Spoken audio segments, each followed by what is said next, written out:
Okay. Now, share.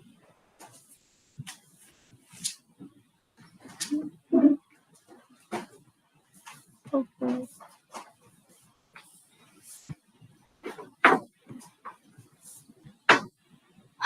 What does that mean? Press the select window. Select window screen. Yep. What? Oh, man. Powerful. Just allow Google Meet to see your screen. Can you count down? I don't know. Because you have to allow it and you don't give it specific permission to only once. Oh. That first one, does it do anything?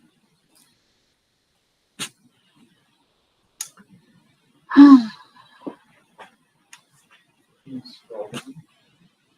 What? Scroll, maybe it'll allow your whole window. The whole screen. Where? Which one? Scroll this window. Screen 1 or screen 2. Which one is This one. Try one. Allow. What am I sharing? This screen. I think it's the laptop. Yeah. Screen two. There goes 10 minutes of the class time. Screen 2. Hello.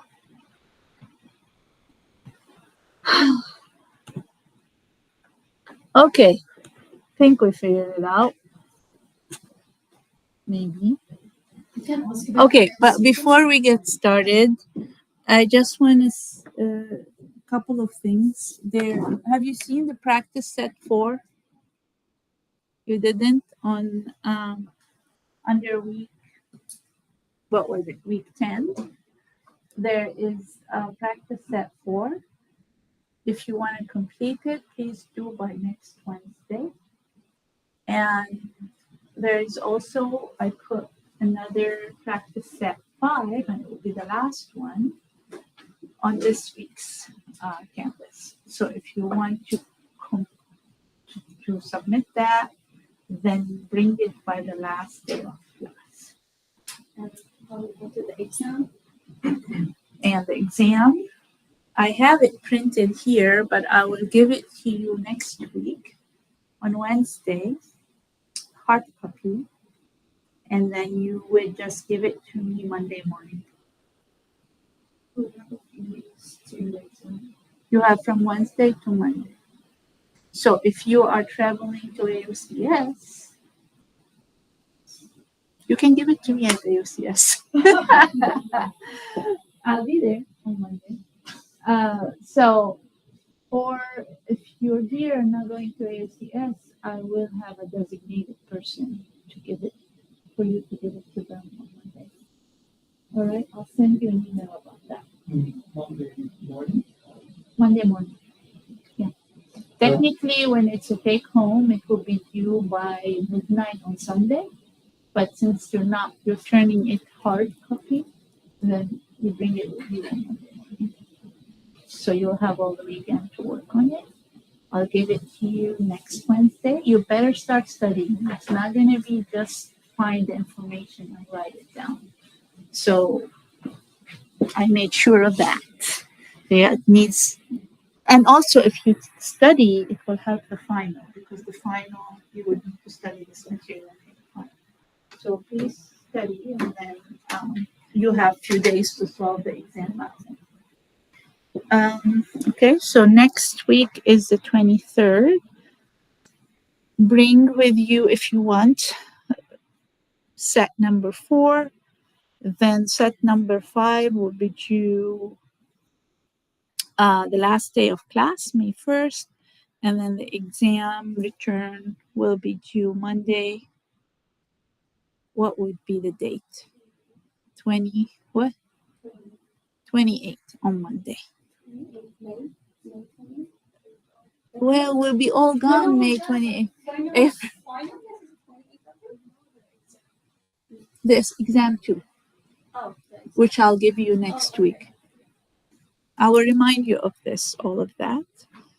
Yeah. Oh, and just the final exam. Yeah. No, final exam is on the day that it's scheduled.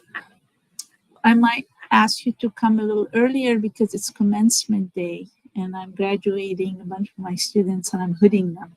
So I don't want to be here doing final. So I might ask you to come about half an hour early for the exam. So. Okay. So yeah. Let's see. Hopefully everything. Oh, before you start, I'm going to give everybody the evaluation form.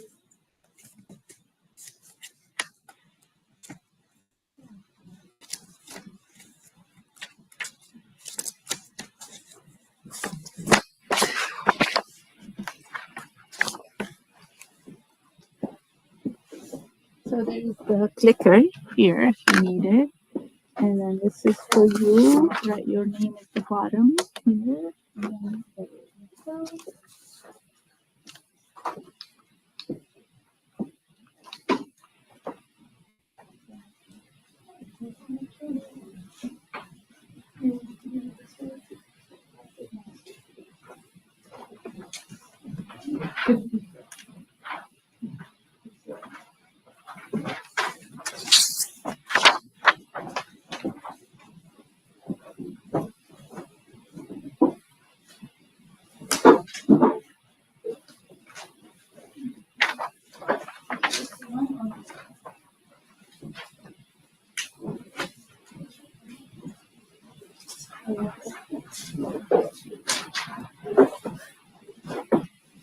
All right. 15 minutes. Okay. Hello, everyone. My today's presentation is from the paper that named The Effect of the Protein Profile and Purity on the Nutrition of Whey Proteins and Development of Viscosity in Milk Protein Beverage During Heat Treatment, that is published in International Journal of Dairy Technology in 2020.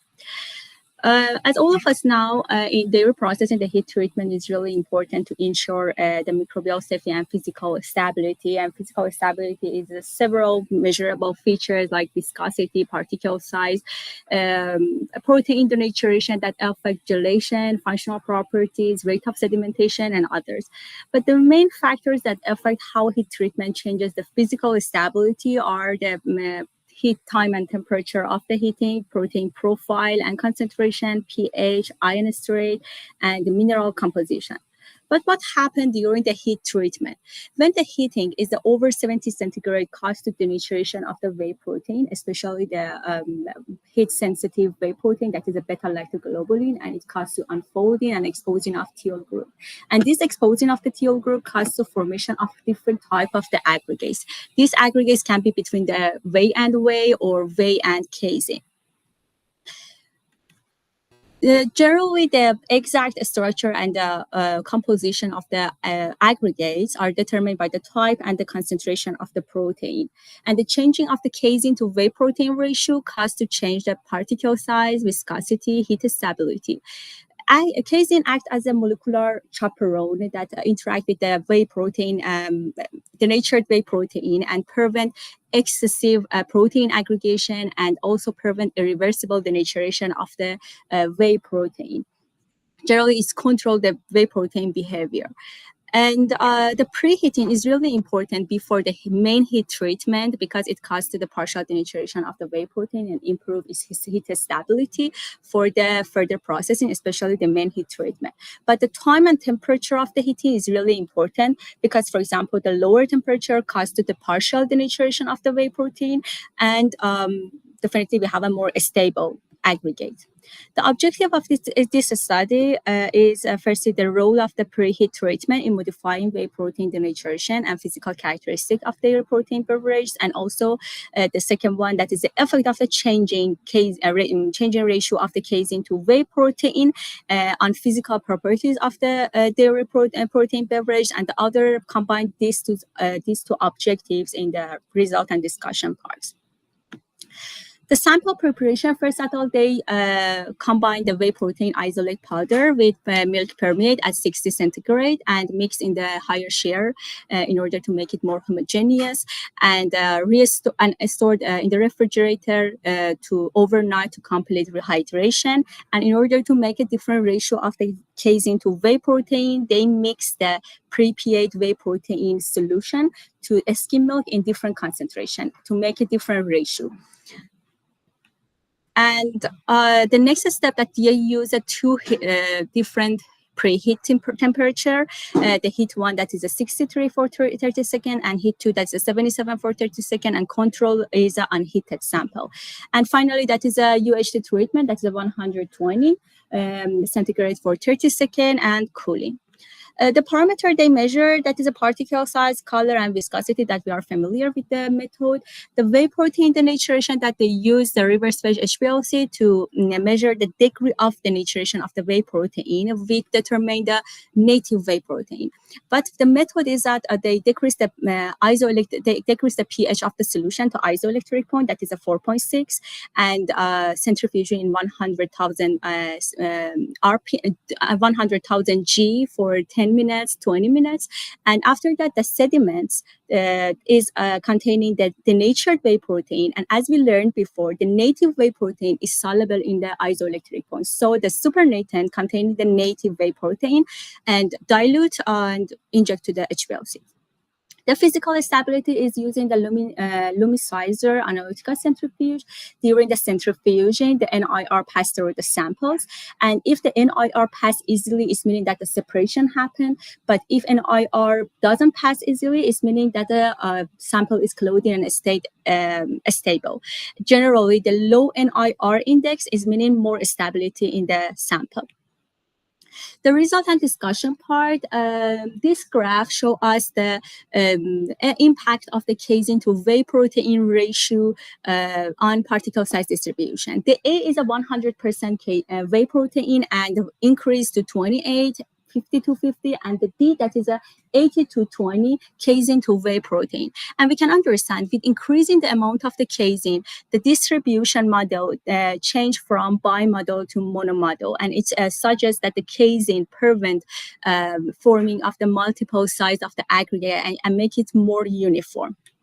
And the table is in line with the graph that it shows us that the preheating caused to increase the particle size of all casein containing samples compared with unheated. It's unheated. But the higher casein content decrease the particle size growth after heat treatment, and it showed that protective effect against the whey protein, against making the bigger aggregates. And but there is no significant difference in casein containing samples between the heat 1 and heat 2, and we can see in the 80 to 20 ratio, that is the highest ratio of the casein, there is no significant difference between control and also heated sample. But how about it only whey protein samples? Why it's the control is a bigger particle size? Because it shows that it has there is the presence of the soluble aggregates stemming from the partial denaturation that happened in producing whey protein isolate powder in previous steps. And after heating, it caused to the changing the soluble aggregates to insoluble aggregates, and that we can see the higher temperature caused to smaller aggregates, is meaning higher temperature, quick unfolding, earlier cross-linking, and the more compact and smaller aggregates. The impact of the casein to whey protein ratio and heat treatment on color, we see that the yellow star that shows that the lightness, with increasing the amount of the casein in control sample, the yellow star or the lightness is increased because it's a logic. The nature of the casein is a micellar, it has a large particle size, so increase the light scattering. But about the effect of the preheating on the lightness and the A star, that is a greenness to redness, there is a slightly increase, but it's not significant. But about the B star, that it's a blueness to yellowness and control the Maillard reaction in the sample, we can understand in the whey protein sample, after preheating, it causes the less Maillard, but in all casein containing samples, after the preheating caused to increasing the Maillard. And it's because of the chaperone effect of the casein that control the aggregation behavior and structure. And the delta A, that is a composite of L star, A star, B star, but it has a higher sensitivity than each of them, each of these L star, A star, B star separately. So it's a more practical in quality control of the dairy paradise, and it's a bit changes between the unheated and heated samples. We can see that the 50-50 ratio has the highest color difference, and it's because of the B star in this ratio show the highest difference between the heated and unheated. Maybe that is a critical ratio that we can understand how changes of the casein to whey protein ratio can change color during the heat treatment. This table shows us the concentration of the native alpha-lactoalbumin and beta-lactoglobulin. And we can understand with increasing amount of the casein, the denaturation of the alpha-lactoalbumin decreases, meaning that but it has no effect on the denaturation of the beta-lactoglobulin. It's meaning that the casein has a protective effect only on alpha-lactoalbumin in preserving alpha-lactoalbumin. But in contrast, the preheating only effect on beta-lactoglobulin, and it had no effect on the alpha-lactoalbumin, denaturation of alpha-lactoalbumin. And it's because of the beta-lactoglobulin has one free sulfite group, and it causes to the denature after denaturation interact with kappa casein and go to sediment and remove from the system. But there is no significant difference between the heat 2 and heat 1 on denaturation of the beta-lactoglobulin A or B. To increase the viscosity, they were not able to check the viscosity because it was the total solid was between 8 to 9%. And because of that, they increased the total solid to 20, 25, 30, and 35%. And in order to improve the sensitivity of the evaluation, viscosity changes in samples. And according to the non-parametric statistical test, they found that the heat 2 caused to increase the viscosity in all samples than heat 1, especially in the whey protein dominant sample. And because the high whey protein, high denaturation, that is a high protein-protein interaction, broader particle size, so the viscosity increase. But after the total, and another parameter that they measure, that is the flow behavior, that the flow behavior show us that the sample has a Newtonian shear thinning or shear thickening behavior. And in 20% total solid, it showed the Newtonian behavior in all ratio and heated or unheated, and also, but in the higher total solid percentage, it showed the shear thinning behavior. That's meaning with increasing the shear, the viscosity decrease, and the highest shear. Most shear thinning behavior was related to the 20 to 80 ratio, and it's because it shows that the low amount of the 20 to 80 casein to whey protein, that the 20% casein is not enough for the make a strong network with the casein. So it's by increasing the shear, it causes to decreasing the viscosity.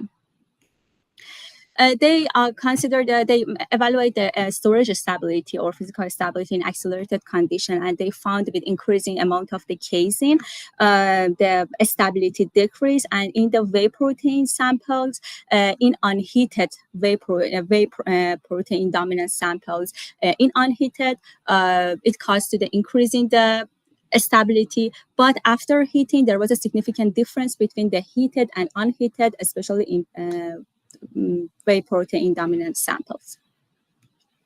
The conclusion, the effect of the preheating, it was a minimal effect on the physical properties. It has only effect on the average particle size and in the only whey protein samples, and it had effect on the viscosity only on the higher total solid.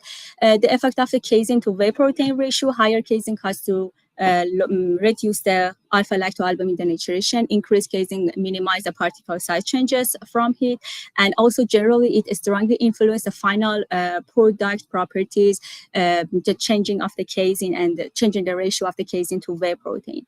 The visual changes, we saw that the 50-50 ratio had the highest difference color changes, and with increasing the casein, the Maillard increase, so the product acceptability decreased with increasing the casein.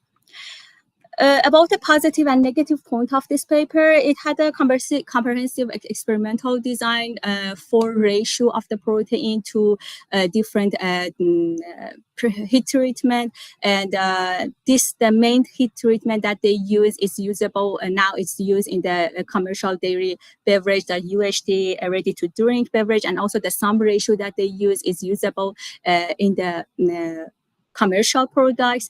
But the negative was the lack of the interpretation for color, for viscosity. It was a lack of the visual. It was only based on the table, and also the table related to whey protein denaturation missed the data for unheated sample. The control, they missed the control, and also in the material method, they mentioned that they want to calculate the rate of the sedimentation and creaming, but in the result and discussion, it was not. Applicability, it's a good guideline to now to choose the best casein to whey protein ratio and the preheat treatment to reduce the aggregation and viscosity for ready-to-drink and UHT beverage. We know that the higher casein can improve the physical stability generally in the high-protein dairy products. With changing the casein to whey protein ratio, we can mimic the human milk for infant formula design. And generally, we know that the 50-50 ratio is not a very good ratio, is a critical ratio, and lower or higher than this ratio, they can choose for the better look of the beverage. And thank you. If you have any questions.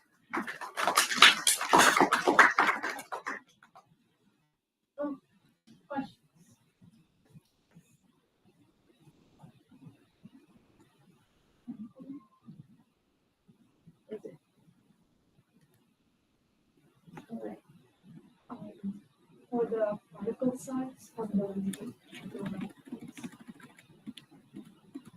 Table? yes.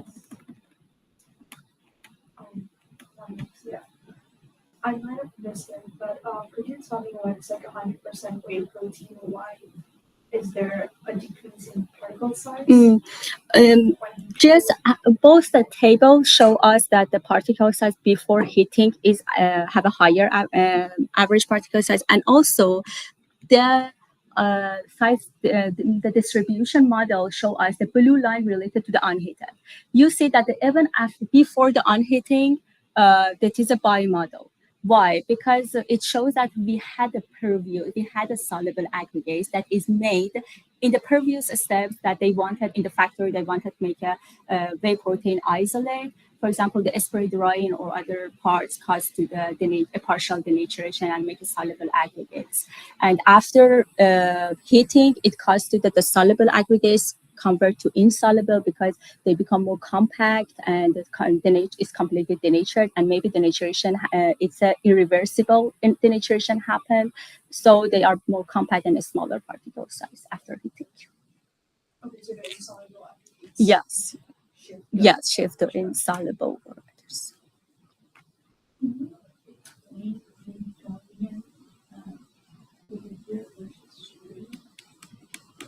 And how does it impact The Newtonian and shear thinning? Yeah. So the Newtonian. The Newtonian, they increased the total solid generally because they were not able to measure the 8% total solid viscosity changes. And so it's not the real viscosity of the sample that they measure before. But I couldn't understand what's Yeah, tell me, I'm not a rheologist. So when you say the beverages are close to Mhm. what does that mean? That is it the something N. that you want Yes. to have, or for stability, do you want it to be Newtonian, or do you want it to be something Mhm. The paper doesn't mention that what is their purpose. They said, okay, we just measure the Newtonian, meaning that behavior is like the water, and there is no resistance to flow, and the n that should be near to almost 1. And it's meaning that with increasing the shear, there is no changes on viscosity. But the shear thinning, that meaning that with increasing the shear, the viscosity decrease, and it's meaning that the breaking of the bonds and others cause to the decreasing of the viscosity. But in the, I don't know what was their some purpose that they wanted to increase because the ready to drink beverage need a moderate viscosity, not very low, not too much, the moderate because of the mouthful feel. And but they just, it was a very low interpretation for the viscosity in the paper. If the viscosity is high, usually they say that the casing and bakery have interacted more, so when you store it, it will go to exhalation faster. If you have lower, then the development of viscosity in storage will be less over the time. Okay, so if that's the case, they determine that higher casein is better, isn't? Generally, the higher casing control in the viscosity. Well, if the higher interaction with casein and whey cause higher viscosity, Cause to high, no. as Suchi said, that Mm. higher interaction of casein and whey, you should expect higher viscosity. Of course, as we learned, because if they did disulfide interchange, they will increase the potential of detonation. Did they not observe that?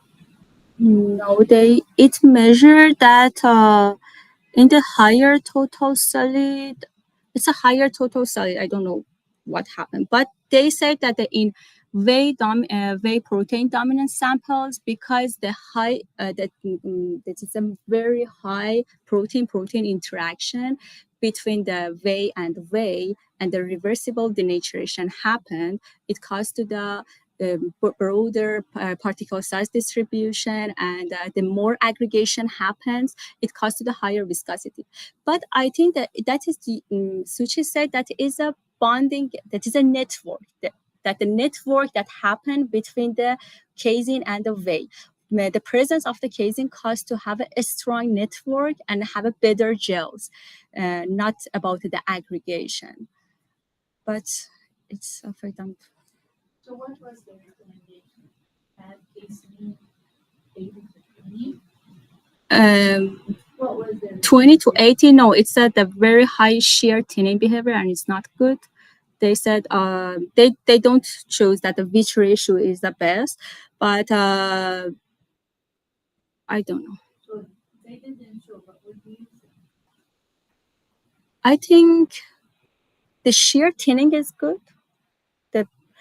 The moderate viscosity, I know, but No, I'm not saying that. Can you ask that what kind of viscosity they choose? If it is shear thinning, it should be, or it should be Newtonian. Generally, milk is not Newtonian. Usually, whatever we make beverage, it's always shear thinning. But the rate how it is behaving, that determines the factor. So if your viscosity in the starting after heat treatment is too high from the control, they say that if you store it, the gelation behavior will become faster. Like probably within 5 days, it will start making the gel and start precipitating or whatever. Now, in this case, I'm not sure, but 20% total solid is. and I don't know how they have a Newtonian behavior in 20% solid, because for my sample that is 8% total solid and it's a shear thinning behavior, and I was surprised at how it happened that 20% total solid that is a shear Newtonian behavior. 20% Total solid, because whey, yes, yes. It's not a fun recording. So that's why I was like, is it me that I don't understand Exactly. biology, or what are we looking at? Oh, I don't. And also the understand. interpretation of the viscosity was only this program, and they just try to ignore the viscosity part. Yeah, it's very confusing to see that it's they all behave uniformly. Yeah. Yeah, if I like biology a little bit, now I just like I'm sorry. I don't know. I don't know if we're not interpreting the results correctly or they just had it wrong. What do you think? I think, as my experience, I said that the 8%, 10% total study because all of my samples showed me the shear thinning behavior. And So what are your samples? that is a weight and casein. That is in the ratio of the 20 to 80. That is a and preheating, that is a 90. I have a preheating too, and I don't know how it happened. Okay. I don't know if there's any other questions for Marianne? All right. Thank you, Marianne.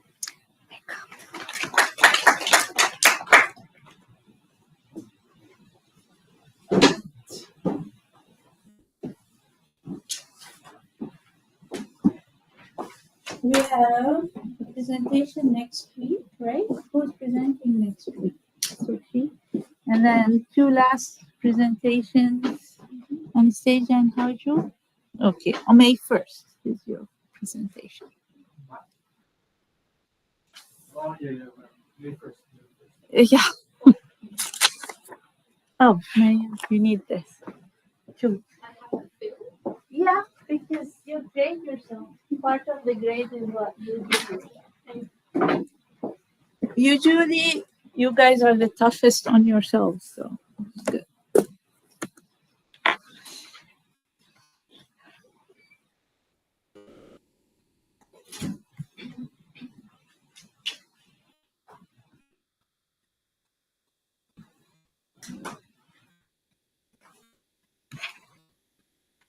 All right. Okay. So moving on to legume. Legume and oilseed proteins. So we'll see how far I can go today. I was hoping that I will finish this and start cereal, but we'll see. I won't rush. So, okay.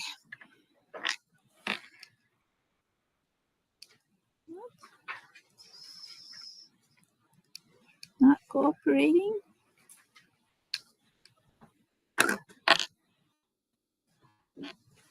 Is it cool now? Okay.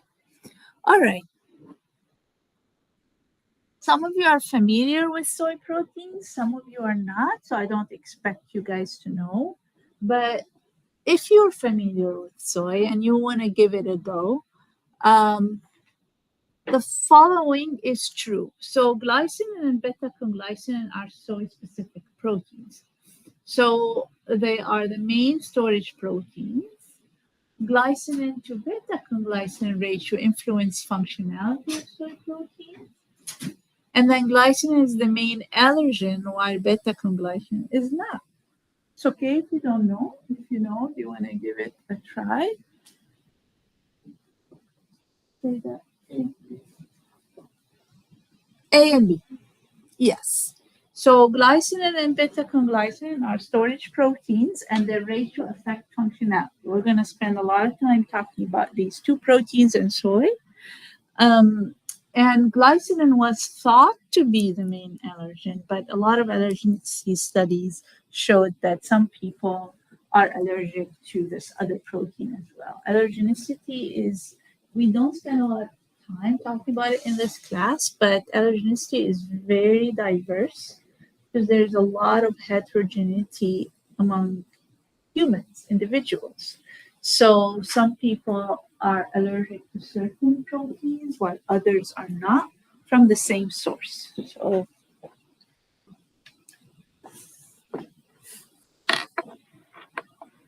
glycine is 11S legumin and beta-glycine is 7S viscin. Therefore, so I'm giving you a fact. One is 11S and the other is 7S. And we talked about sedimentation coefficients and all of these 11S, 7S, 15S, 2S. We talked about this at the very beginning, nomenclature. We talked about nomenclature and how we classify proteins. So I'm saying glycine is 11S and conglycine is 7S. That means glycine has higher molecular weight than beta-conglycine. Beta-conglycine has lower sedimentation coefficient. Glycine has higher sedimentation coefficient. What do you say? If you remember the definitions. And if you don't want to remember and you want to guess. You want to guess? Huh? So what do you say? Yeah. B and C are correct. And A is correct as well. So all of the above. So just a reminder, what's the S stands as the unit for sedimentation velocity and or coefficient, which is the ratio of a particle sedimentation velocity to acceleration. So when you centrifuge, then there is a speed of sedimentation, the velocity of sedimentation based on the acceleration during centrifugation that is applied that causes the sedimentation. So the higher the molecular weight, the faster it sediments. So the higher is your value. So 11S is greater than 7S, and glycine has a higher molecular weight than beta-conglycine, so it has a higher sedimentation coefficient.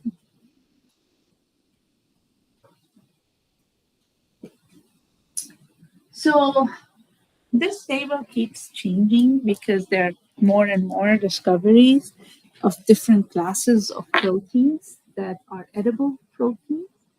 So we have the non-legume oil seeds like sunflower, rapeseed, and the genetic modified version of it is canola, cottonseed, coconut, hemp, camelina, pennycress. They're all oil seeds. Now then you have the oilseed legumes, like soybean. It's a legume and it's also an oil seed. Peanuts, a legume and oil seed. And then you have the legumes that are not oil seeds. So mostly this category is known as pulses because they are high in starch and protein and very low in fat. So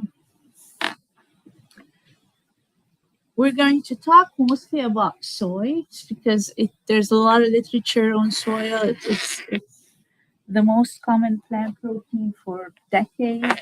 So we spend a lot of time talking about soy. We'll give few examples on pea and maybe one on chickpea, and the others are honorary mention. So this is the distribution when we say pulses. If you look at pulses, so these are your chickpea, fava, peas, lentils, dry beans. So these are all known as pulses because they barely have any oil in them, with the exception of chickpea. Sometimes it's up to 7% fat. But then the component that is dominant is starch. Of course, there's dietary fiber, but starch is a big component of these pulses. And they all are very similar in protein content from 20 to 25, but these values are averages. Of course, different varieties will have different protein content. And then if we look at soy, you have a lot more fat, obviously, than the pulses. You have a high concentration of protein, and this component here is mostly dietary fiber. Dietary fiber and some oligosaccharides and a little bit of glucose, but there is no starch, at least less than 1% starch. In oil seeds, you don't have starch, not a component. And then this is just nut, the ground nut, and of course it shows much higher lipid content than your regular soy. So that is the kind of compositional differentiation between oil seeds and non-oil seed legumes. is the concentration of oil, whether or not you have starch. So before I talk more about soy and other legumes, just when we talk about plant proteins, we know two major categories are globulins and albumins. So globulins represent up to 80% of the total proteins from these seeds, and albumins represent 20% in those seeds. We're talking about the seeds, not the whole plant. Okay, so, but there is one exception among plant proteins where globulin is not the main component. Only one exception. What is what? Yes, the magic protein. Remember? The magical protein gluten. What's the main component? Prolamins. Prolamins. So prolamins are components that include gliadins and glutenins. And sometimes glutenins are not referred to as prolamins, although they are referred to in literature as luteinins. But they are prolamins. Do you know why they're called prolamins? Just sidetracked here. Prolamins. Huh? Yeah. They're high in protein and lemons. Huh? Not in lemons. Not high in glutamine. They're very high in glutamine and they're high in protein. So that's the main proteins. Okay. Anyway, back to this. I got sidetracked. Okay, so you have in plant proteins, you have the globulins, you have the albumins. Albumins, usually we don't care about them very much when we talk about protein functionality, their emulsification, neutralization, that kind of food-related applications. They are there. They contribute to problems sometimes, like enzymes, enzyme inhibitors. They are structural protein within the cells of the seeds. So, but we're not they're a very heterogeneous group, a lot of different enzymes, enzyme inhibitors, structural protein, but we're not going to talk about them. Oh, they're highly soluble. They're actually water soluble. Globulins are the storage proteins, and these are the proteins that we care about in terms of your functionality of these proteins. In legumes and oil seeds, the two main globulins are 11S legumin and 7S viscin. These are the main ones in legumes and oil seeds specifically. There will be other ones when we talk about cereal proteins. Okay. So 11S legumin, 7S viscin, but when we talk about soy, since soy has been studied a lot and characterized a lot, 11S legumin in soy is known as glycinin, and 7S viscin in soy is known as beta-glycinin. If we talk about pea, it's always legumin viscin when we talk about pea globulins. When we talk about chickpea globulin, beans, or lentils, all of the other pulses, we call them legumin and viscin. Only soy has its own nomenclature for these groups. And like I said, they are the ones responsible for functional properties. This is just to remind you that the nomenclature and classification we talked about at the beginning, here it is as a reminder. So there are different sedimentation coefficients because of different sizes of those different proteins. 2S are usually for albumins, and then we have the main globulin 7S, 11S. Sometimes we do have 15S, which are formed as polymers that associate with each other. Sometimes 2S and 7S, 2S and 11S associate or even 7S and 11S associated give you 15S. Remember, it's not linear or additive, the sedimentation values. It's not like 11 plus 7 will give you 18. And I guess sedimentation would be 15 for that. So common known when we talk about the structures, the ratio of 7S to 11S determines its functionality. If we have, let's say, soy variety where 7S ratio is higher, 7S to 11S ratio is higher than another variety, it might be a better emulsifier. And when we talk about the structure, we link that to functionality. In soy, there is limited variation in the 7S to 11S ratio. Actually, this should be 7S to 11S swapped. So that ratio is 0.5 to 0.8 because over years, decades of breeding, they kind of limited the variation between different varieties so that the ratio doesn't vary that much.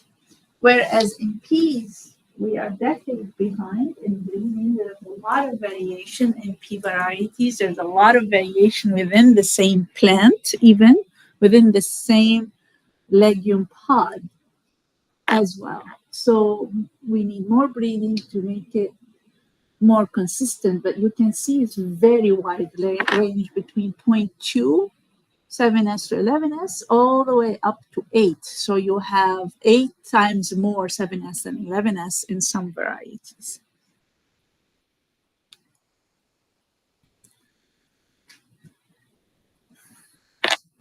So these are general information with the coefficient being 11S, the sedimentation as an average.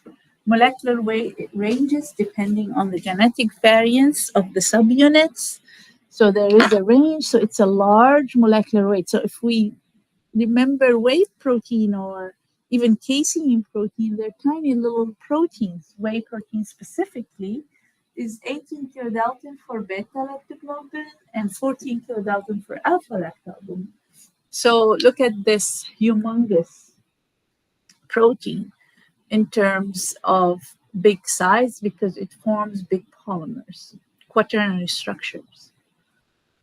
So generally you have high content of acidic amino acid and arginine, one of the basic amino acids. Methionine is usually the deficient, the low, the first limiting amino acid. So that's why it's known to be low in sulfur containing amino acid. It can be glycosylated, but really not a lot. So I'll point out what I want you to remember. Of course, I don't want you to remember these like numbers, molecular weight. Just remember they're large molecular weight protein that exists in quaternary structure. And the quaternary structure is what I want you to know, kind of the general build of it. So legumin is made up of 6 monomers. Each monomer, so the monomer is this black circle bonded to this blue. The red bond is due to disulfide interchange. This is a monomer because it's made up of 2 subunits bound by covalently linked. So they're called a monomer. So here you see a trimer. Okay, I say it's a hexamer. It's made out of 6 monomers. I'll show you the complete one in a minute. But here we have a monomer, 2 monomers, 3 monomers in this. So the larger circle is the acidic subunit. The blue, smaller, is the basic subunit. So 2 subunits, acidic, basic, bound by disulfide linkages. And I just drew them a little different in size just to state that the acidic is bigger than the basic. there is a lot of homology in between the monomers. So homology means the sequence and the composition of amino acid similarity between among the monomers. Every monomer has about 4 cysteine residues. So monomers are arranged in a trimer via this black bond here. It kind of it refers to hydrophobic interactions. So the monomers are associated via hydrophobic interactions into a trimer, and the trimer is associated into a hexamer, so 2 trimers bonded by hydrogen bond and ionic interactions. Now you have your glycinin or legumin hexamer.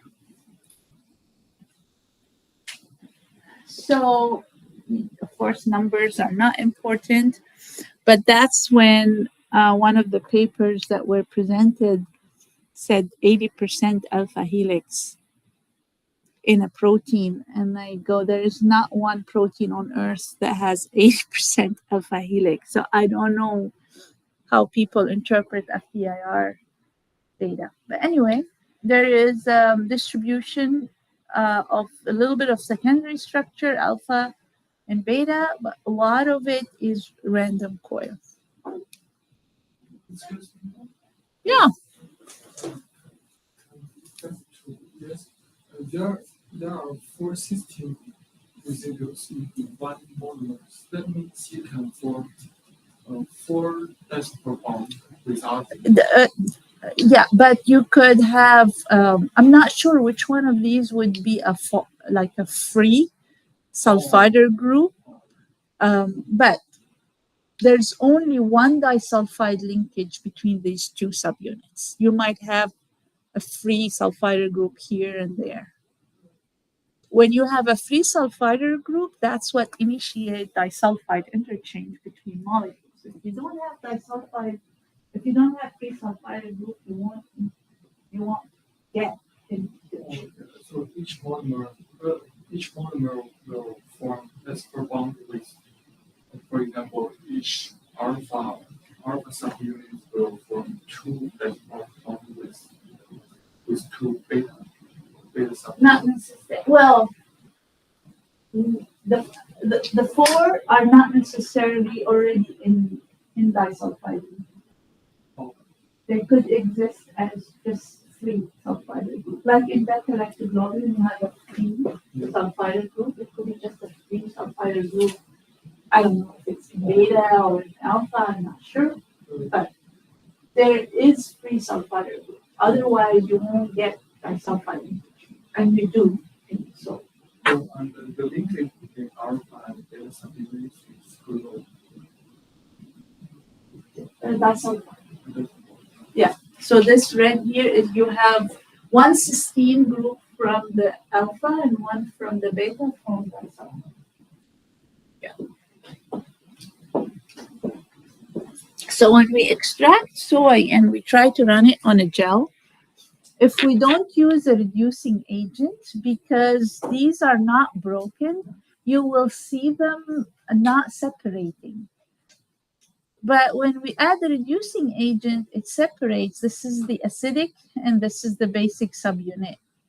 So you will see them separated rather than here there is a big blob here. So these are the different glycinin. So the glycinin does not appear as a single band. There are multiple glycinin genetic variants. Sometimes you have multiple genetic variants in one source. So they will separate as different bands, and we all are acidic subunit. And also the basic subunits can also be multiple variants of the basic subunits. So this is one of my students, kind of tech savvy. So he produced these images to kind of show the disulfide interchange between the acidic and basic subunits. And this just to show you that the monomer is made up of two, usually an average of 50 to 55 kilodalton together. The acidic is the larger chain and the basic is the smaller chain, and then they are linked via a single disulfide. So this is also Fan produced this image. She also, illustrated the monomer in different colors. And then this is a trimer, and then they form a hexameric molecule. It's pretty cool to look at, to visualize this large molecular weight protein. Of course, I don't want you to memorize this unless you really want to, if you feel like it. But it's just to illustrate that there are a lot of genetic variation. And sometimes within one source of protein, you might find multiple variants of the subunits linked together. And they literature classified them into two main groups. And within each groups, there are subgroups of genetic variants of the alpha and beta, or the acidic and basic. And within a group, there is high homology, so over 84% homology or similarity in amino acid composition and sequence. And between group 1 and 2, there is also homology, but around 48% or less. Yeah? Are the acidic subunits really bigger than the basic, or is it still represent? Or is it just the image still represent? They are like 35 kilodalton and 20 kilodalton. And on the gel, they are up here versus the basic are down. That's okay. Oh, Vicilin now. Vicilin is a trimer and made up of 3 monomers. There's no disulfide connections among these monomers. They're associated via hydrophobic interactions. They contain no cysteine, little to no cysteine residues or even sulfur-containing amino acid, and they are mostly glycosylated. So that's what makes them better emulsifiers, because they are hydrophobic on the surface, but at the same time they have a high level of glycosylation, so there's a good balance between hydrophilic and hydrophobic residues that makes this protein emulsify better than the other. And it's smaller in molecular weight, so it's about half as much in size, and each monomer on average is around 60 kilodalton on average, but they vary in molecular weights. The monomers do.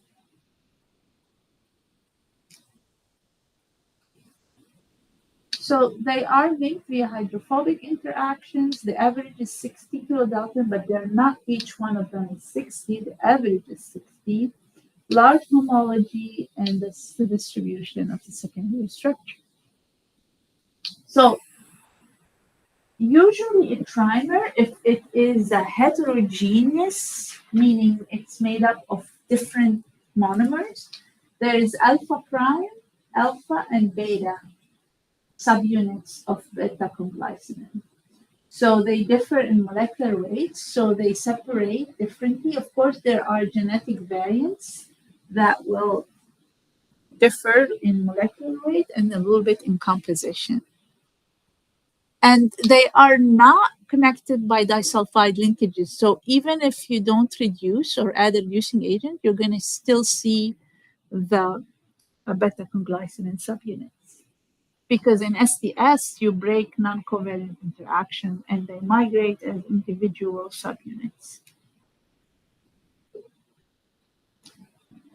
All subunits are known as acidic polypeptides because they have a high percentage of acidic amino acids.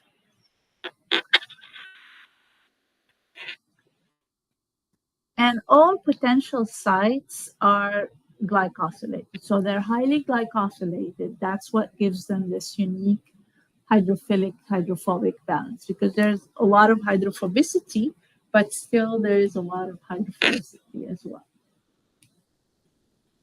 And this is the image of the three potential subunits forming a trimer, each with a different color. So alpha prime and alpha usually reside mostly on the exterior of the protein, so its components are mostly oriented to the exterior of the protein because of the high acidity. Whereas beta residue, it has more of hydrophobic components, so it tries to hide a little bit more than the others. Again, this is kind of the illustration of these trimers. So each monomer, different color, and then this is a glycosylated region, and then they form this associated quaternary structure. They are associated via hydrophobic interaction. Also, there are homotrimers and heterotrimers, meaning a homotrimer that means all are made up of the same subunit, alpha subunit or beta subunit. Or heterotrimer, they are made up of different subunits. Like this one is very common, the alpha, alpha prime, and beta. So each monomer is a different subunit.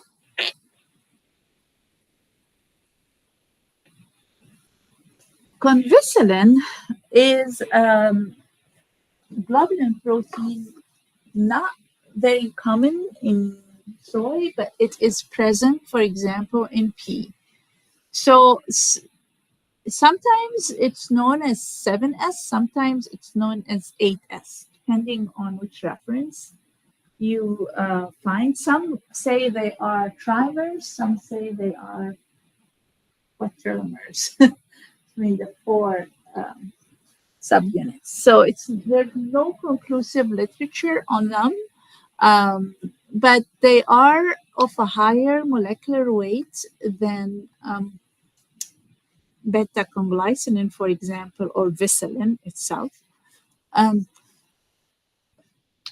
Yeah, not much. They're not very much classified because there's not a lot of literature on them. They're a minor component, but they are present more significantly in pea than in soy. They don't have a lot of contribution to functionality, so I don't talk about them much.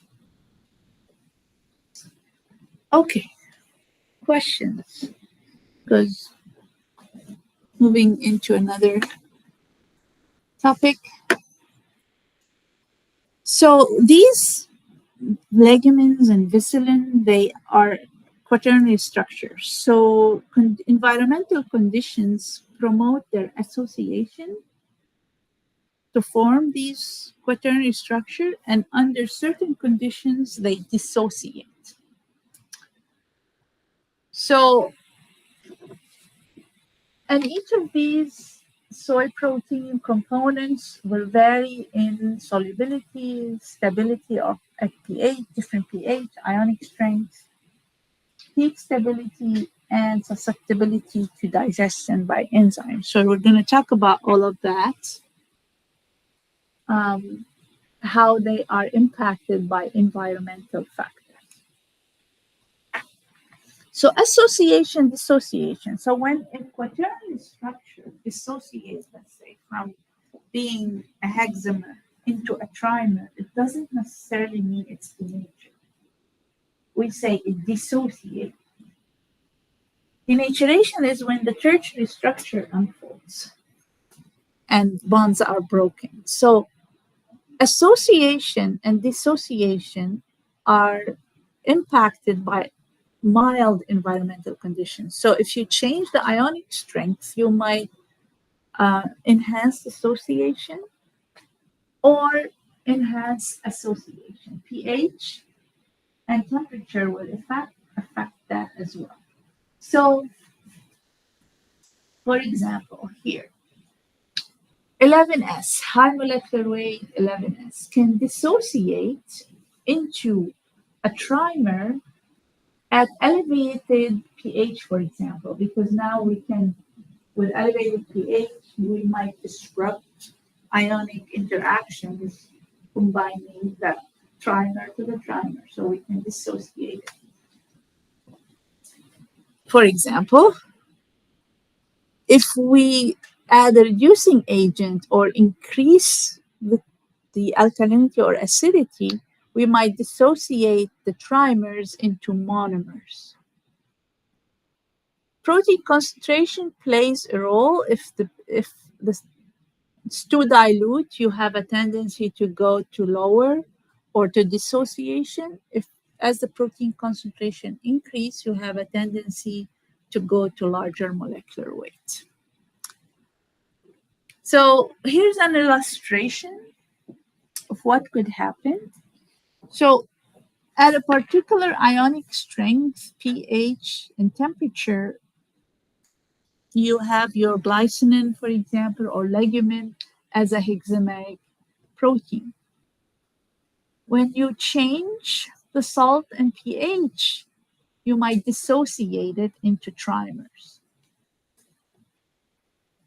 Extreme pH with a little bit of denaturants like detergents, for example, you break the trimers into monomers. If you add a reducing agent, you break the monomers into the subunits, the basic and acidic subunits. Extreme denaturing agents, you can cause opening up of the structure, unfolding of the tertiary structure. So you can have extreme denaturing condition with no reducing, so you still have that double bond, but the protein is denatured. If you add a reducing agent, you'll get denaturation and breakdown of the disulfide. So what this figure is illustrating is that conditions, environmental conditions, can promote dissociation and reassociation. If you change it back, you change the ionic strength and then you change it back. Let's say you added salt and then you did dialysis. So you are reversing the ionic concentration. Often if you reduce, you won't get back to this form unless you add an oxidizing agent to reverse it backwards. Under extreme conditions, if you denature and you reduce, there is really not that big of a chance to get back to renature.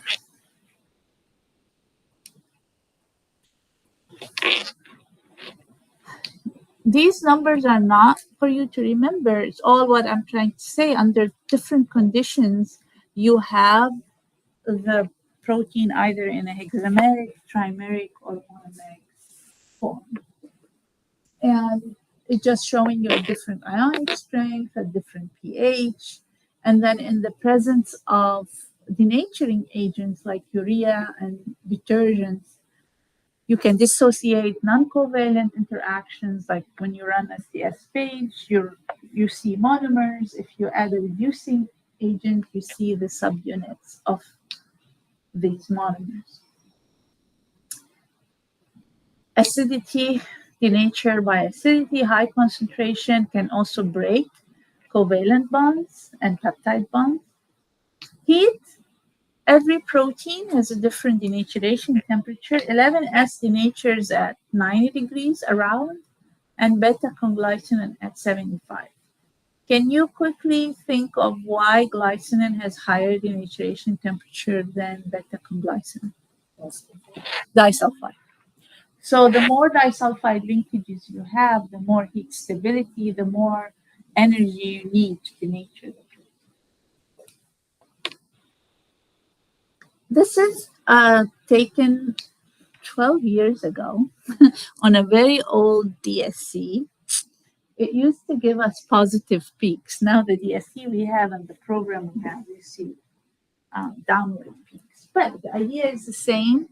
You just measure the uptake of energy at a particular heat flow rate. So increase the heat Usually we increase 5 degrees per minute, and then we monitor we call these endothermic peaks. So we use DSC, differential scanning calorimetry, to monitor peak denaturation temperature and enthalpy, the energy needed to denature the protein. When you run a commercial protein isolate, it's very common that you don't see any endothermic peaks, which means it's been completely denatured. If the protein is not completely denatured, when you put it in the SC and you apply a heat flow, then you can see endothermic peak and you can determine temperature of denaturation and you can determine the energy needed. Does that mean the commercial has no functionality? Mm.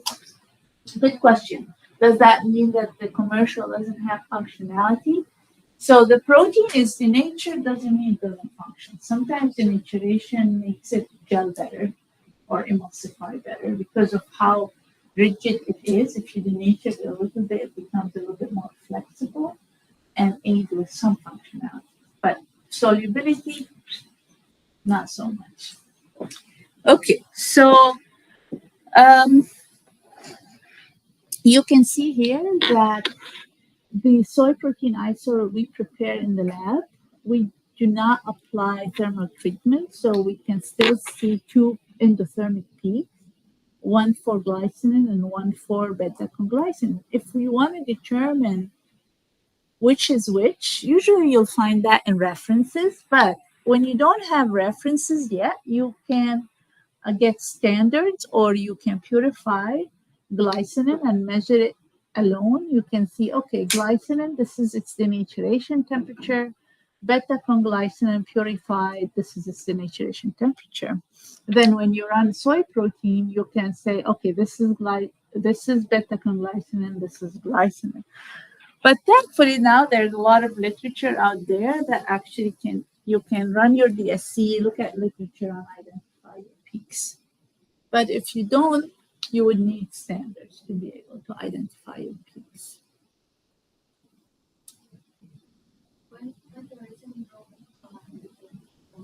I can't hear you, man.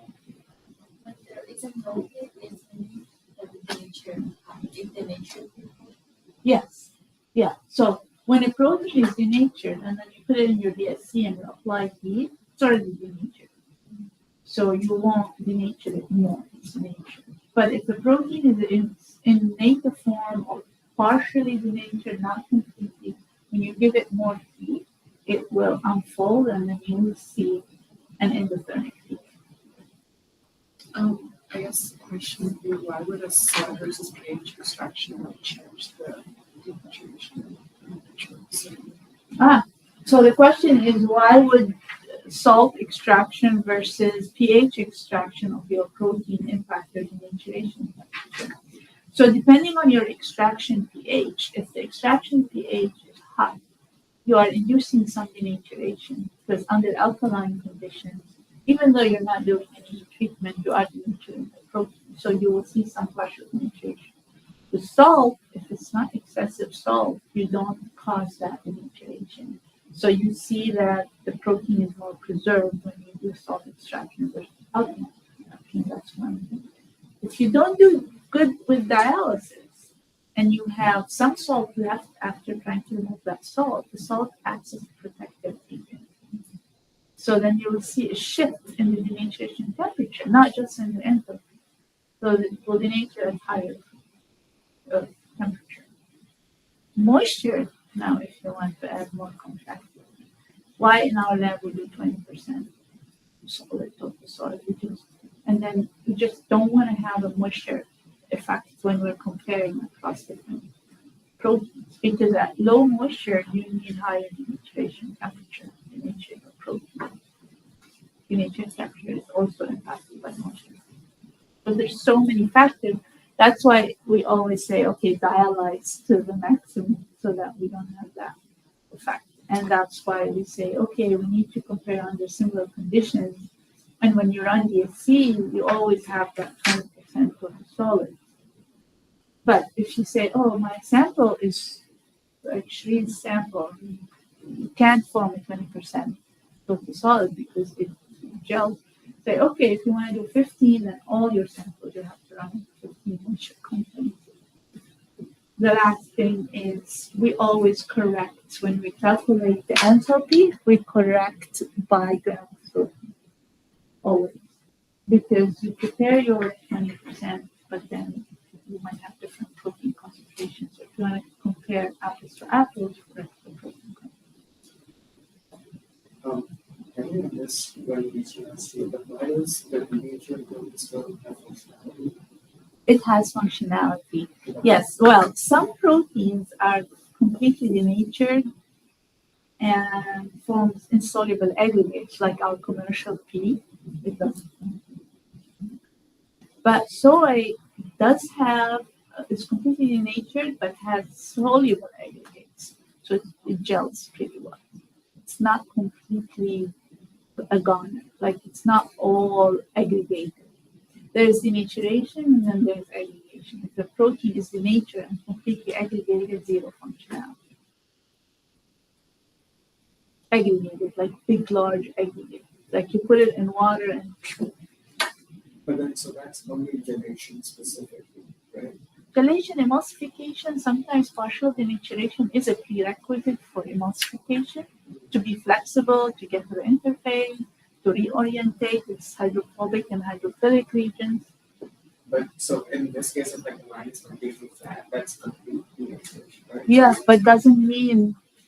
So that's why in our lab we don't just do DSC. What do? We do DSC, we do surface hydro, we do surface charge, we do size exclusion, we do STS pitch, just to look at the entire picture. So it's not just the nature, it's polymerized. Okay, is it soluble aggregates? Is it insoluble aggregate? It's super hydrophobic, or what the charge is on the protein. And then we relate this entire understanding of the structure to functionality. Okay. So Completely denatured protein doesn't automatically mean it's not functional, right. And doesn't mean either it's still functional. You have to do all the other tests. And if it's denatured, it can be either of like soluble aggregate or insoluble aggregate. Yeah, or not even an aggregate. It's just denatured, but it's still monomers and dimers.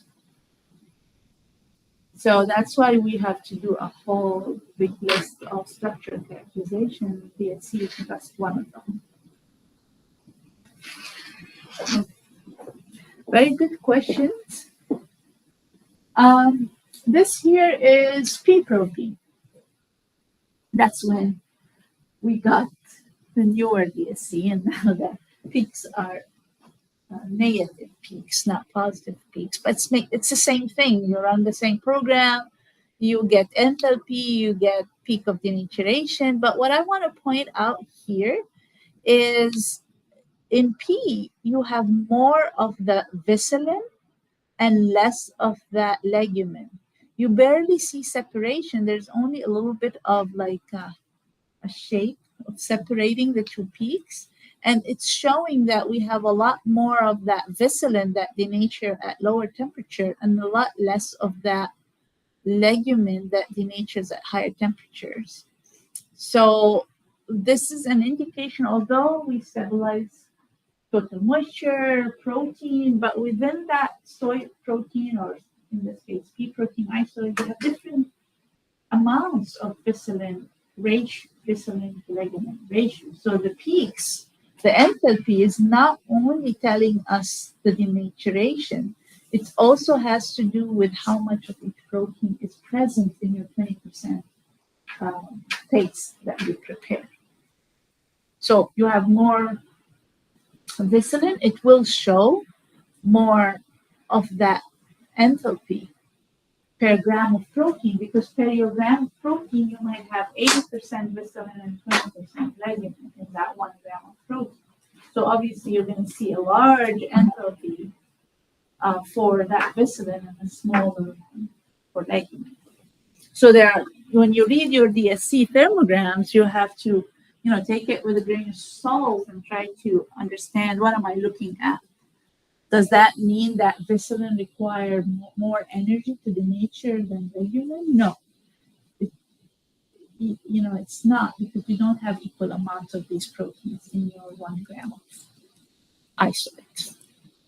That's what it is. If you really want to know the enthalpy, absolute enthalpy, you have to have pure vitamin, pure legumin in native form and tested separately.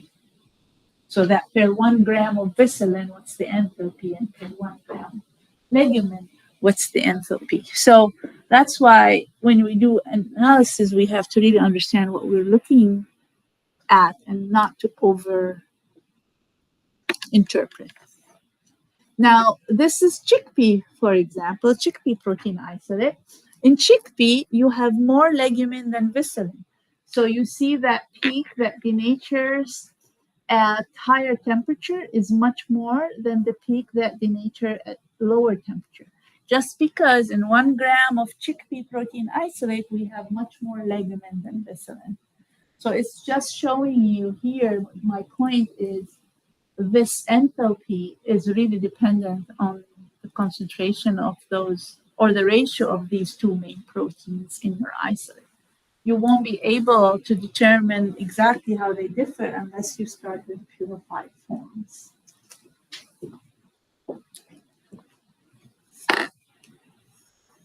And just to answer, I think the salt, Medora, you asked me about the salt. If you look here, the denaturation temperature is higher. This is salt extracted chickpea. So the presence of a little bit of salt shifted the denaturation temperature, gave it a little bit more stability. So soy and pea are very different.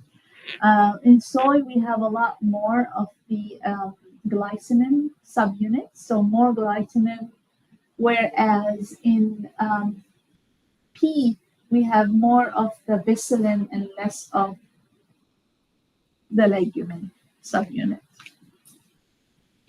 And chickpea look completely different than both of them. And it has a lot of different subunits of glycinin, for example, or legumin, acidic and basic, has much more genetic variation or variance, genetic variance. So although they're all legumes, they differ very much from each other. And that's what causes their functionality to be very different. You've seen this before. This is the pathetic solubility curve of legumes, soy, pea, chickpea, pulses in general.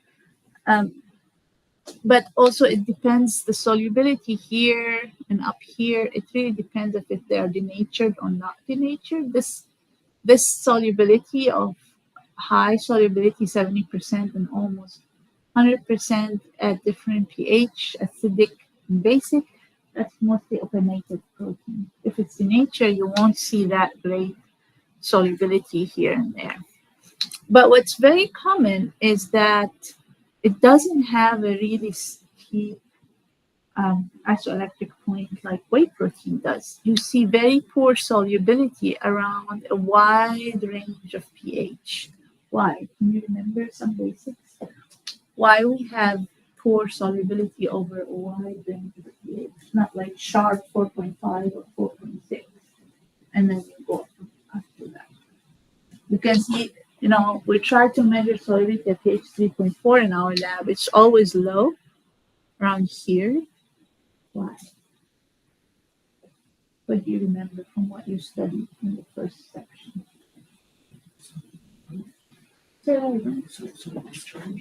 Surface charge.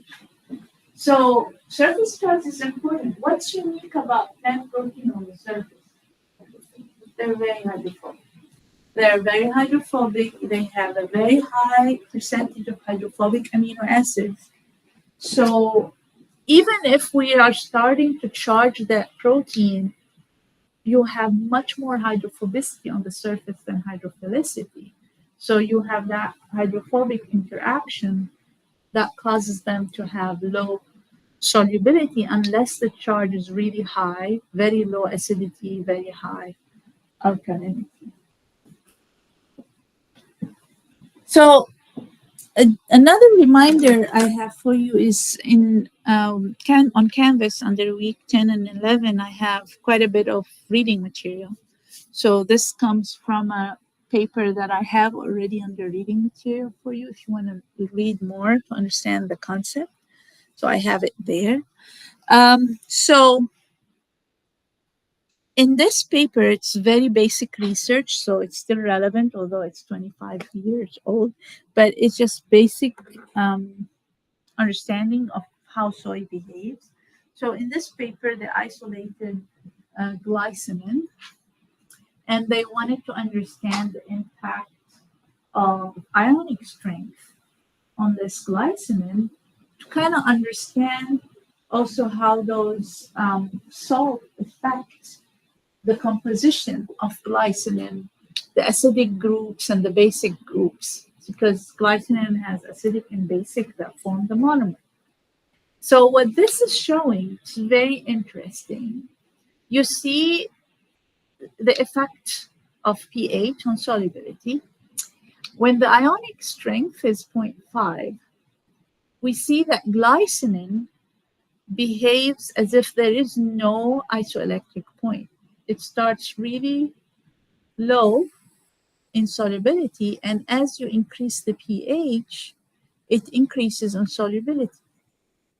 So what this study showed is that at this ionic strength, it's a very cool finding, you have on the exterior of glycine, the acidic groups are exposed 12 times more than basic groups. So on the exterior of glycine, you have 12 times more acidic than basic. So when you say acidic, what does it mean to you, acidic? What's acidic? The chart. What is the chart? What is the main functional group of acidic? Carboxyl groups. So you have more carboxyl groups in this arching, botanic acid, aspartic acid, so you'll have COO minus. So as you go down in the pH, what happens to the COO minus? Protonated. So you lose charge, so you don't have solubility. As you go up, it's acidic, so it's quickly going to give its proton. So you increase the net charge, and therefore solubility increases. That's because it's 12 times on the surface of the protein represented than the basic groups. Okay, so the basic subunits, now at low ionic strength, they are more at the surface because they're hydrophobic. So you have low salt concentration so that they will surface a little bit to the surface of that protein because now you don't have as much charge. So what happens is now the acidic groups are only 4 times more on the surface than the basic. So now they behave like a regular chart with the isoelectric point, because now you have basic and acidic group on the surface. So then you get the amine groups on the surface that are positively charged, so that you still have charge at acidic pH. And then at basic pH, you still have charge because of the acidic groups. So basic groups here, acidic groups here, you have that solubility at the extreme. So that this kind of work, this basic work, kind of helped understand the differences between acidic groups, basic groups, the exposure on the surface as impacted by ionic strength. So it doesn't relate to any particular application, but it does give us an understanding of the structure. And this is another important paper, study basic research, where in this case, they took glycine, that rectangle, empty rectangle, triangle. Empty triangle is glycine. And then they also have pure acidic subunits and pure basic subunits. And they did the solubility chart. they found that the basic subunits, these are the squares, the empty square, have poor solubility over a wide pH range. Why? Because they're very hydrophobic. So because they're very hydrophobic interactions govern. So let's see here. So basic subunits are 47% hydrophobic, have hydrophobic residues. Acidic subunits are 36%. And not only that, there is something known as critical hydrophobic amino acids. So these critical hydrophobic amino acids, valine, leucine, isoleucine, and phenylalanine, in the basic subunit, they have 28% of these hydrophobic. In the acidic, you have 20%. Those critical amino acid makes hydrophobic interaction govern. I was looking at a paper yesterday and I was asking on Drix, I was like, why are these critical? I couldn't figure it out. They're critical. Yeah, like why hydrophobic. these four were critical? I couldn't find an answer. Now I have an answer. It was on my agenda, like, why are these critical? There you go. So yes, they're critical because of their extent of hydrophobicity, and if they are present at 28% or higher, hydrophobic interaction governs. So no matter what you change the ionization, you have that excess of hydrophobicity that is going to cause more attractive forces than repulsive forces. Whereas the acidic subunits, it's not like that. It's just it's 20%. They are in general less hydrophobic, so you have that typical curve of the isoelectric point. And it seemed, there's your trick question, acidic subunit behave exactly as the glycine subunit. Why? Come on, that's a common question that you'll get in the final, probably. Why? I just talked about it. I have dry mouth. What's the question? So look at the curve. So you'll see that the acidic subunits squared have the exact shape of solubility curve to the glycine. Why? Say that again. It has to do, yes, but it also has to do specifically with what I just said on the previous slide.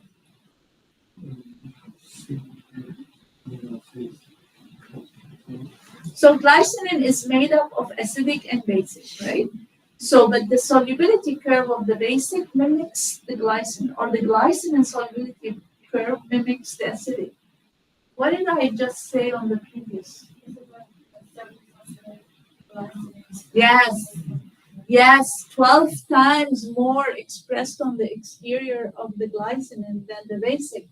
So they are on the surface, so they are influencing the behavior of glycine because they're the ones on the surface of that glycine molecule. But that's only At that ionic strength, yeah.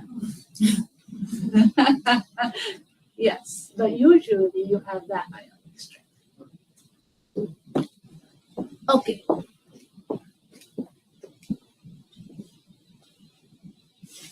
All right, nothing here I want you to remember really, other than there are differences in solubility based on whether you have a homotrimer in beta-conglycine, meaning all the monomers in their trimer are from the same,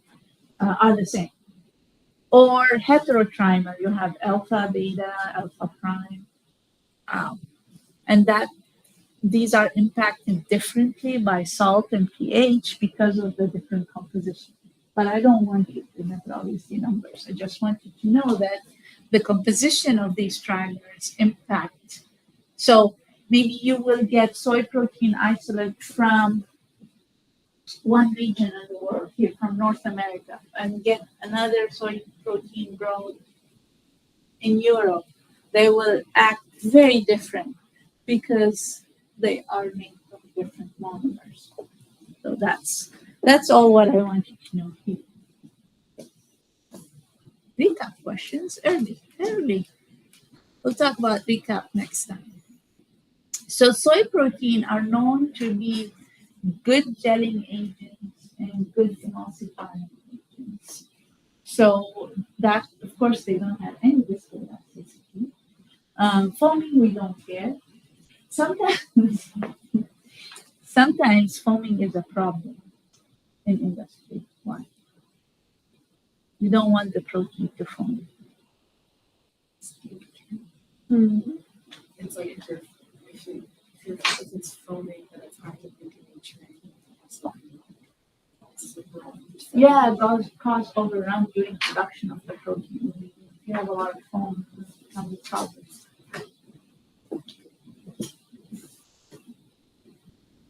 So, as we know, we talked about gelation depends on heating, temperature, rate of heating, protein concentration, pH, ionic strength. So no matter what the protein is, all of these factors can impact how it gels. But different proteins will behave differently and require specific environmental conditions. For example, soy, if you heat under 80 degrees, you get kind of reversible gels. Why? If you heat to produce thermally induced gels, and let's say you heat it at 75 degrees, you might form a gel, but might be not very strong, it might be reversible. Why? In soy in specific. But in whey, you heat at 70, let's say at 70, 75, you can form a gel. Huh? Yeah, but usually when you heat, what do you want to target for thermal induced gel? You want to target denaturation. And if glycine denatures at 92 degrees C or above 90 degrees, so you're not really denaturing that glycine, you're not exposing sulfide groups, you're not causing this 3D network stabilization with disulfide interchange. So heating temperature to form a gel is what I'm trying to remind you, has to be above the denaturation temperature. So around this 0.5 ionic strength and pH 7, heating close to 100 degrees, you cause that denaturation, formation of soluble aggregates. In order for it to form a network, we need a minimum concentration. So least gelation concentration of soy, depending on the source, is anywhere between 10 and 12.5. In the lab, we have to prepare 15% solution to form a nice network and a mature gel. Different proteins require different protein concentration. Pea, for example, we have to make it 20% protein. Whey, we can produce with 5% protein. Alfalfa, what was it? 7.5% protein. So every protein requires certain concentration to form that network and to get to a mature gel. What's the low concentration constitute in soluble acid and base? Yeah, so when you have low concentration, you have soluble aggregates, but they don't come together. There's not enough protein to form that network and hold water. So they're either going to remain soluble aggregates or they're going to precipitate as individual aggregates. You don't have close proximity, enough proteins in close proximity. So beta-conglycinin can form gels, but weak gels. And the gels are mostly via hydrophobic interaction, ionic interaction, entrapment of water, but you don't have the disulfide linkages to form strong gels. So mixed systems usually work really well, obviously. So soy protein will form a gel. This glycinin, the conglycinin gives you this additional interaction with water, so you have better water holding capacity. So it will form a nice, gel that is strong and holds water pretty well. This is a study from long ago that demonstrated the impact of different subunits. Sorry, not subunit, different components, glycinin or beta-conglycinin, on gelling performance. So what they did, they got soy protein isolate, formed a gel. Then they, in another soy protein isolate, they hydrolyzed. They broke down glycinin. So you see here they use, I think, pepsin, if I remember correctly, targeted breaking down glycinin into small molecules. Beta-conglycinin remained untouched. And then they got papain or alkylase, one of these two, and that targeted beta-conglycinin, so we don't see beta-conglycinin subunit, we see small molecular weight peptides.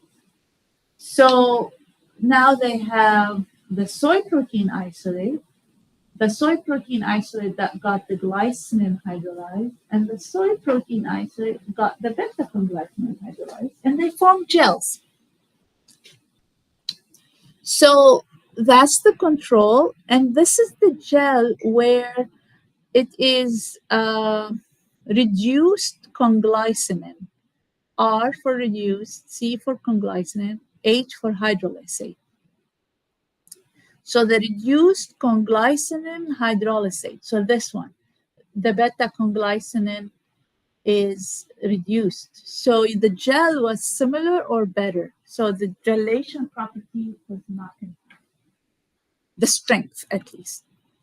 Whereas the one that they hydrolyzed the glycinin into small molecular weight peptide, we saw, so this is reduced glycinin hydrolysate. We saw more than half reduction in the gel. So from this, they deduced that, okay, glycinin is the main component in soy that contribute to gel strength. So kind of that's basic research for understanding the impact of each component on functionality.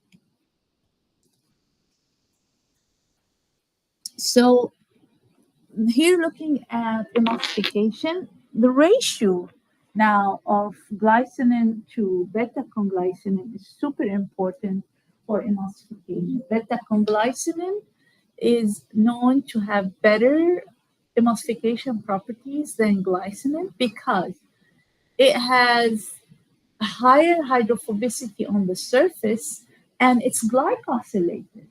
So meaning I have a good balance of hydrophobicity and hydrophilicity on the surface.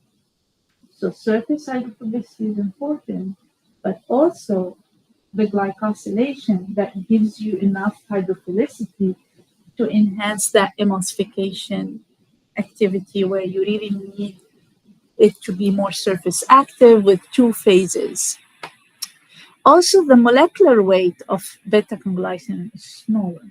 So its ability to reach to the interface is better than this big glycinin molecule.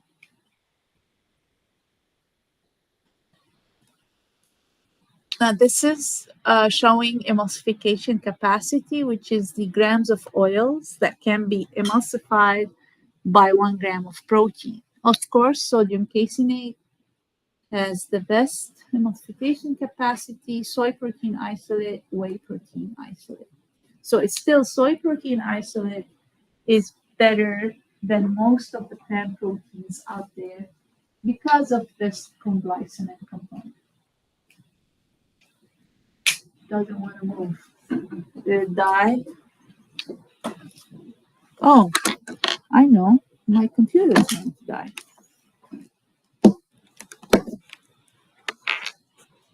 Oh, wait a second. So now I have to do and change the input.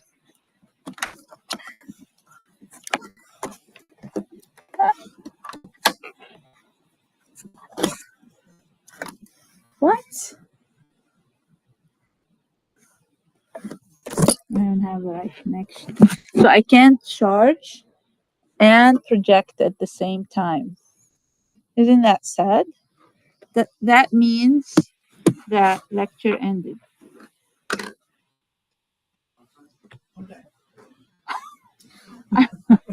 I want to take more of your time, but okay, never mind. Thank you, guys.